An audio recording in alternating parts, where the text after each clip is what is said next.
வியானா மாதிரி இப்படி நான் அவங்கள பொறுத்த வரைக்கும் அவங்க ஒண்ணு என்ன பண்றாங்க அப்படின்னா, நான் எந்த இடத்துலயுமே வந்துட்டு ஒப்புக்கொள்ள மாட்டேன் அப்படின்றத தாண்டி, சில இடங்கள்ல அவங்க ஸ்டாண்ட் எடுக்குறாங்க. கனி வந்து ரொம்ப பெரிய இதெல்லாம் பண்ணி நான் சமைக்கவே மாட்டேன்லாம் கோச்சிட்டு போனாங்க. ஒரு பெரிய பிரச்சனை நடந்துச்சுல்ல இவங்களுக்குள்ள. அந்த யார் சமைச்சா, யார் சமைக்க மாட்டா, ஏன் பண்ணீங்க, ஏன் பண்ணல, டெசிஷன டீமோட சேர்ந்து எடுத்தோம். அதை ஏன் நீங்க ஃபாலோ பண்ணல? அதுக்கெல்லாம் அப்புறம் திரும்ப அவங்க சமைக்க ஆரம்பிச்சிருப்பாங்க. நடுவுல ஒரு பெரிய விஷயம் போச்சு. வியானாவும் பார்வதியும் போய் புரிஞ்சுக்க ட்ரை பண்றாங்க. சரி என்ன சொல்றீங்க நீங்க? இப்ப எதனால வந்து நீங்க டீமோட டெசிஷன் அகைன்ஸ்டா போனீங்கன்னு கனிட்ட கேட்கறாங்க. அதுக்கு கனி ஒரு விளக்கம் குடுக்குறாங்க. அந்த விளக்கத்த கேட்டதுக்கு அப்புறம் வியானா வந்து தைரியமாவே சாண்ட்ரா அண்ட் திவ்யாட்ட என்ன சொல்றாங்கன்னா, எனக்கு அவங்க குடுத்த எக்ஸ்பிளனேஷன் ஃபேரா பட்டுச்சு.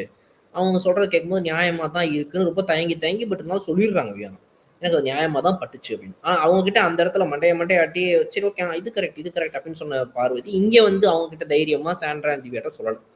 ஓகே. ஸோ இந்த டிஃபரன்ஸ் இருக்கு. பட் வியானா சில இடங்கள்ல வந்து ரொம்ப போல்டா எல்லாருமே எதிர்த்தாலும் திவாகருக்காக போய் நிப்பாங்களோ, அந்த மாதிரி இந்த விஷயத்துல கனி சொன்னது நியாயமா பட்டுச்சுன்றதும் சொன்னாங்க. பட் த்ரூ அவுட் அந்த இதுல இருந்தாங்களா? நியாயத்தின் பக்கம் இருந்தாங்களா? அப்படின்னா வியானா இல்ல. நியாயத்த விட தமக்கு ஒரு ஒரு 3 பேர், 4 பேர் கொண்ட குழு இருக்கிறது தான் இப்போதைக்கு முக்கியம். நம்ம கையில வச்சுக்கோன்ற ஒரு இத வியானாவும் யோசிக்கிறாங்க.